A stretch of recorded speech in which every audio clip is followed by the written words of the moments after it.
So, in a couple of days, we're going to acknowledge the 250th anniversary of the United States and our independence, and specifically the signing of the Declaration of Independence. And so, I thought I would take a break from what we normally talk about on this podcast and show, and instead talk about independence in a new and maybe controversial light. So I've been thinking a lot about independence and not necessarily the independence of our country, which is frail at best sometimes, but rather the independence of the physicians that care for us and care for our health. And how, when they went to medical school, they didn't realize that they were going to be stepping into roles and responsibilities that they never signed up for, and what kind of toll those roles and responsibilities are taking on their ability to do the job that they did sign up for, which was to heal people. So if you are curious about how to balance those roles and also get an action plan on how to get some help so you can step out of some of those roles and not have all of that responsibility on your shoulders, then stick with me today and we're going to dive into that.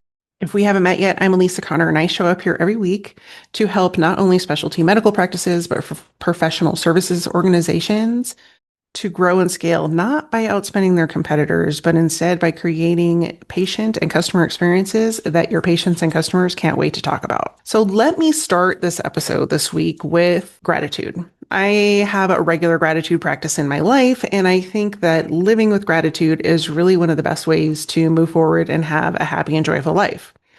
And I want to give gratitude specifically to the physicians that show up every day and do their job plus some. Now, chances are pretty high when you went to medical school, and I'm talking to physicians specifically, you never planned on being the CEO, the accountant, the marketing director, the business development director, the customer liaison, the operations manager, a compliance officer, a technology shopper and integrator, sales manager, a coach, or a business strategist. Chances are you didn't sign up for any of those roles. You actually signed up to become a doctor and help people. So the fact that you're running a successful practice right now deserves a clap on the back. Having all of those roles thrust upon you, for lack of a better term, was something you likely never planned on. And you're doing a great job because those roles are happening, whether you realize that you're playing an integral part in those or not. And we're going to dive into exactly some of those roles and how they might show up in your daily life. And then all of a sudden you're like, oh, geez, what did I get myself into? But first of all, just a little bit of gratitude for you doing the best job you can and doing a great job by keeping your practice going and profitable and doing what it is meant to do, which is heal people and patients. Now, when I say you have taken on all these roles and that you weren't trained for those, please don't take that as a diss, because I realize you're doing the best you can, and you likely have surrounded yourself with people that you think are helping you do the best you can for your practice. But there's something to be said about decision fatigue. And when you have to make decisions, whether you're consciously doing it or it's just something that's become part of your daily habit, so taking care of admin tasks because there's no one else to do it, or you've lost a team member, or trying to train people in between or pick up the pieces when things fall apart, at the end of the day, as a physician owner, you're probably taking on tasks that you didn't even realize you were taking on. And the mental capacity and the emotional capacity of taking on those tasks can be super exhausting. And on top of that, when you are trying to shift focus between taking care of patients and also taking care of the business, that is context switching. And it's really hard to go from one to the other and be successful when you keep switching back and forth. It would be the same thing as me trying to do multiple tasks that are completely different, like recording this video and talking on a client call. Like, there's no possibility that I'm going to do both of those effectively or well when I have to continue to switch contexts. And there's actual research behind context switching. So I recently read a study by Speakwise where they did some research around context switching. And one of the findings was that context switching can consume up to 40% of of a person's productive time. So whether you realize you're doing context switching or not, if you're being pulled into those administrative decisions or you're being asked your opinion about those, you are context switching. And so it makes it really hard for you to get on with your day and manage patients when you're having to go back and forth between medicine and admin. And so those are some of the things that are challenging within an organization when you're a physician and you are a physician owner specifically. In most cases, you can probably relate that you always have to classify or organize your priorities. And sometimes priorities that you don't necessarily have the capacity or time to deal with become a priority because, frankly, the house is on fire. And so those are some of the things that we want to address today. Those can be things like you have hired a team and somebody on the team leaves and all of their knowledge went with them because they gave you no notice. You may not have up-to-date processes in place, or you may not have any processes in place for different departments in your organization.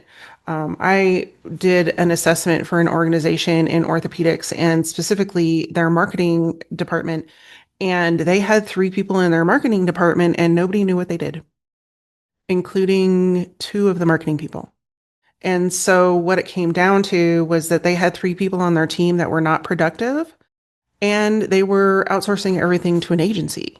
And so they were paying 3 people on their team to do marketing that wasn't getting them anywhere. Plus they were paying an agency, which accumulated to like $2 million in marketing budget that was not driving appointments to their calendars. A lot of times why that happens is practices will hire people with medical experience instead of people with business experience. And the reasoning is that they understand medicine. Well, if we take a step back from that and we think about that from the outside in, you are basically hiring people who went through the same training you did, which was medical training. A lot more often than not, those medical trained people do not have the business skills to help you succeed or to spot the challenges within an organization because they are immersed in the medical way of thinking. And so when everyone around you thinks and acts and responds the same way you do, you're running an organization and a practice with blinders on.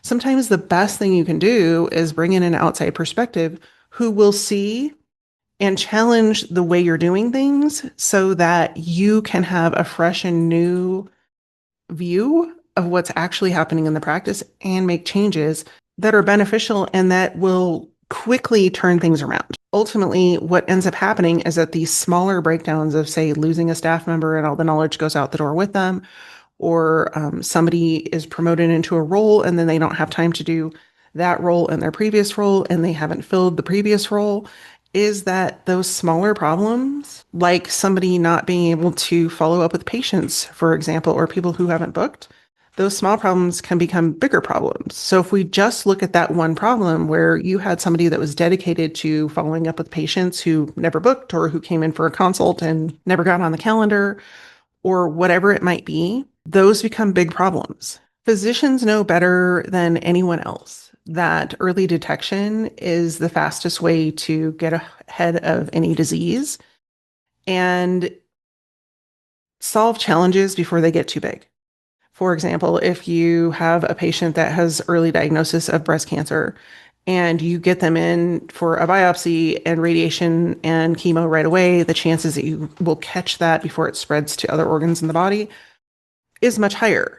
But they don't necessarily take that approach when it comes to their business. If you can take that same approach to your business, you're going to be able to treat symptoms before they build on each other and you have more leaks and challenges to solve overall. And just like patients don't disappear overnight, business problems don't get solved overnight and they don't occur overnight. And so if you've had these problems that are building on each other over time, it may take a little bit of time to conquer one and then the next and then the next and the next. But without a proper diagnosis, which usually has to come from the outside, looking internally on what's happening, you are going to have a hard time diagnosing what needs to happen first and what challenge needs to be overcome first. and then creating a plan around how to solve each additional problem. When I go in and diagnose a practice, I typically look at 9 different places where leaks happen. We are not going to go into all 9 of those today because that would be the entire episode and super overwhelming for those that are listening. But we are going to talk about a few that we have talked about in the past. The big one is referral leakage. And when referrals are leaking, that means that you've had a physician partner or a mouth-to-mouth referral that has sent you a patient, but yet the patient never gets on the schedule, or worse, they do get on the schedule, they come in for a consult, and then they never move forward. That accounts for a large amount of revenue that practices aren't even aware of. And so that can be the difference between you bringing between $1 and $7 million more in revenue to your practice every year or not.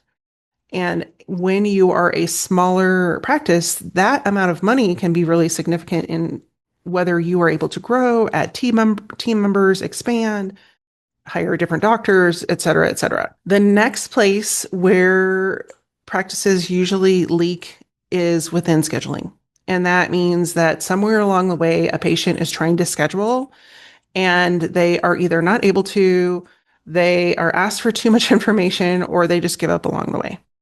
The third leak that I typically see practices challenged with is their follow-up leak. And that's because they either are using generic messaging, not following up with patients at all, or following up with patients in ways that they don't want to be contacted. Those are all leaks that I've done multiple episodes of this show on.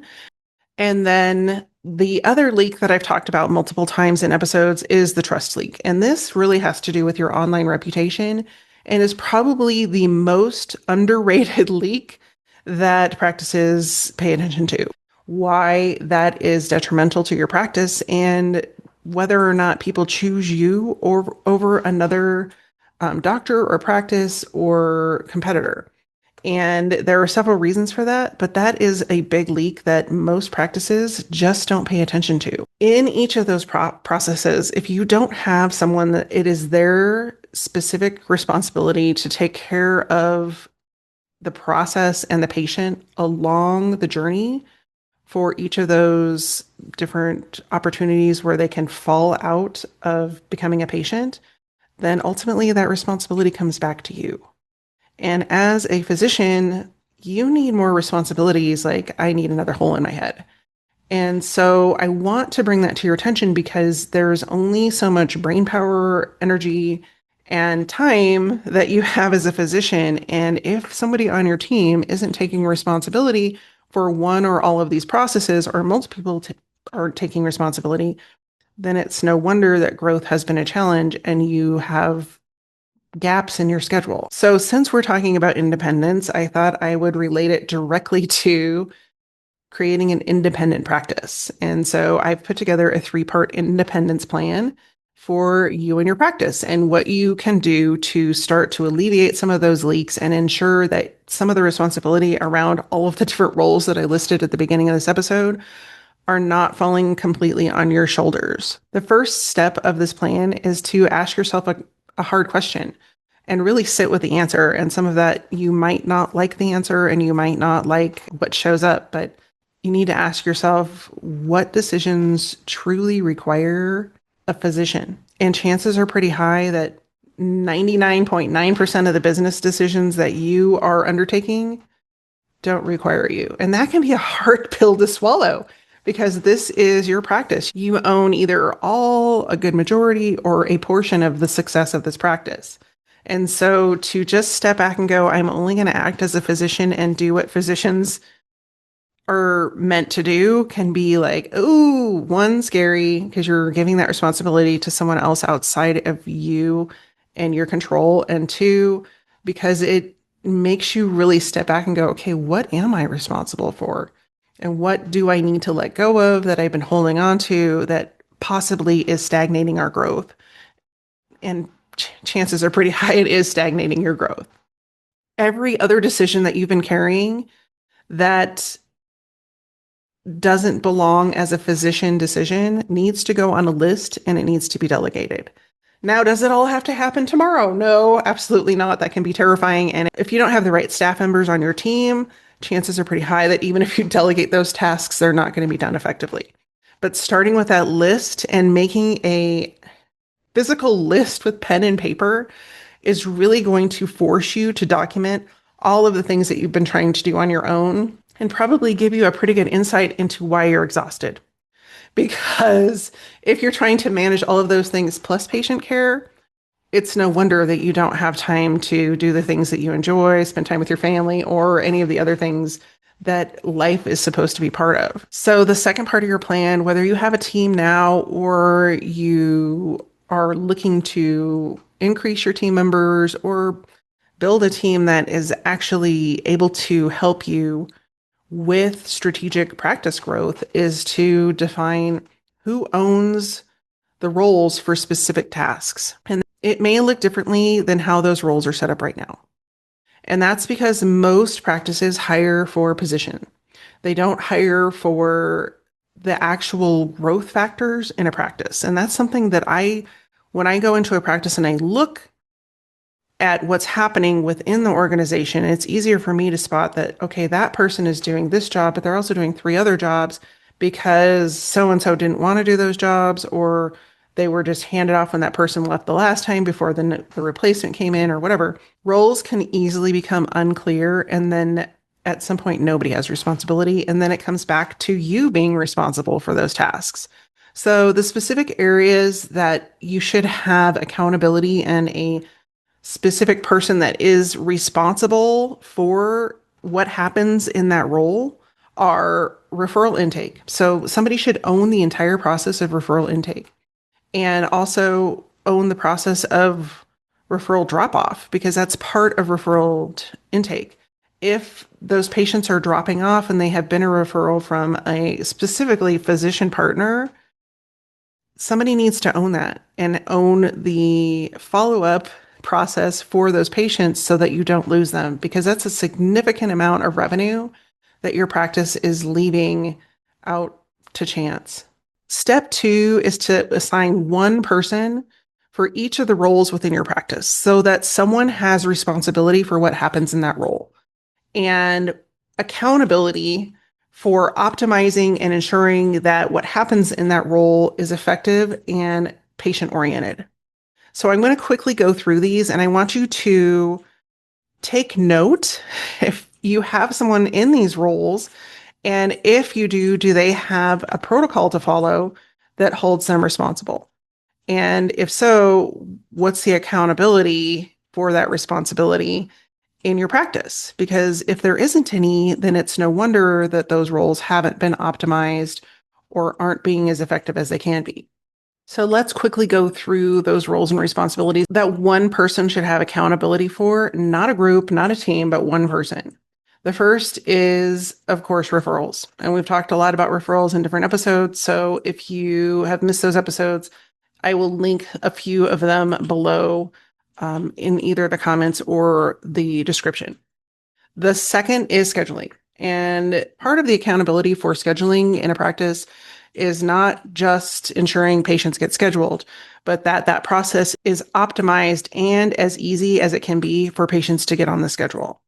The third role that is viable and needs to have accountability is insurance verification. And this is a biggie because a lot of times within the insurance verification process, it can take time to get an answer and balls often get dropped. So if there isn't a clear process or a follow-up on where patients are in the process, that's where balls get dropped, and then those patients go and find a care elsewhere.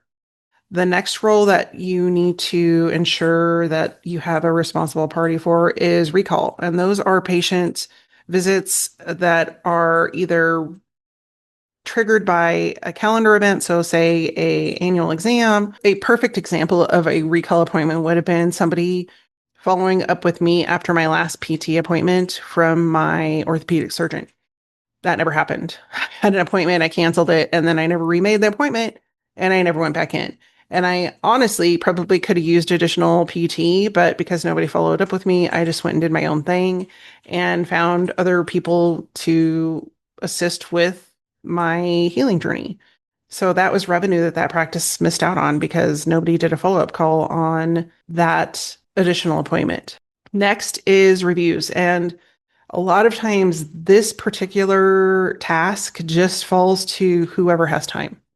And if nobody owns this task and nobody is responsible for ensuring that not only are the reviews happening, but they're being responded to, that can be detrimental to your search results and where you're showing up in search and frankly your online reputation. Again, I've looked at so many practices who think that their reviews are on the up and up, but they only go look at one place, and yet they have reviews in 3, 4, 5, 6 different places. And the one place that they look, the reviews are great, and the other 4 or 5, 6 places, they're not. But they have no idea because they never went to look themselves up. And so they don't have that outside perspective of what the rest of the world is seeing. Not everybody goes to Google. And that might be the first place that you look. But if you have reviews over on Facebook and they're 2.3 stars and your Google reviews are 4 stars, you're still fighting that reputation in different locations. The next is marketing. And again, if you don't have one person that's specifically responsible for marketing activities, generating new patients and new patients scheduled specifically, then there's no accountability for marketing. You're just throwing money in hopes and a prayer that it's going to work for practice growth. And then the last is patient follow-up. And that's all of the different follow-up activities that need to happen for patients that have come in for a consult but never booked, or maybe got on the schedule and canceled and never got in for that initial consultation. All of the different follow-up activities that need to happen with patients. Assigning one person as the authority for that role and the responsibilities for that role is going to immensely help you delegate effectively to your team. And also become aware if you need to hire people for roles that you don't have a team member for right now, or expand roles that maybe you're expecting too much from one role and they simply can't get it all done because they have too many responsibilities. So this is a good inventory for you to take of who is in those roles currently, what they're responsible for, and what needs to shift or be delegated, changed, or who needs to be held accountable for what. The third component of this independence plan for physicians is, how are you going to monitor this? And who is going to monitor it? If it's not you, who do you have confidence in that will monitor this effectively and report back? Because a lot of times what I will see is that somebody is responsible, but then they're never really held accountable and nobody's monitoring that. So they don't know what broke. They don't know that the calendars are slow or slowing down. They don't know where patients are getting stuck on the journey. They don't know what's performing well and what's not performing well.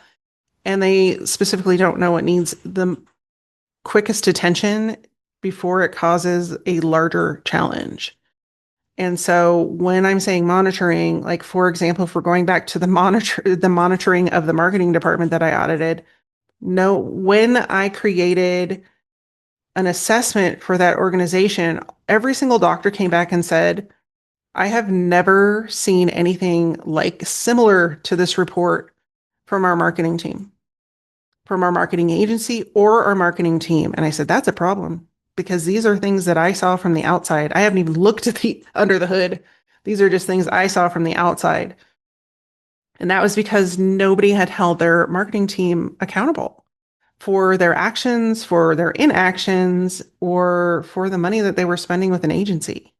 And so if nobody's held accountable, everybody just thinks things are going well until they aren't. And then by that time, it's too late because it takes momentum specifically for marketing to be effective. So you can't just turn ads on when the calendars are slow. You can't just start running more ads when the ads that you're running aren't effective or bringing patients to your calendar. The goal of this plan isn't perfection.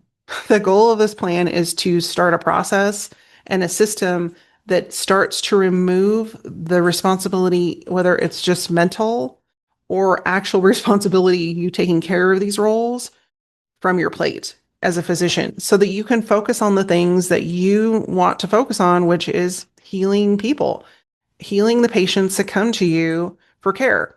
If we were to tie this back to the signing of the Declaration of Independence 250 years ago, you didn't have one founder come to the table and sign up to do everything. You had multiple founders who came to the table and brought accountability and processes and governance and a system of checks and balances that all still exist today.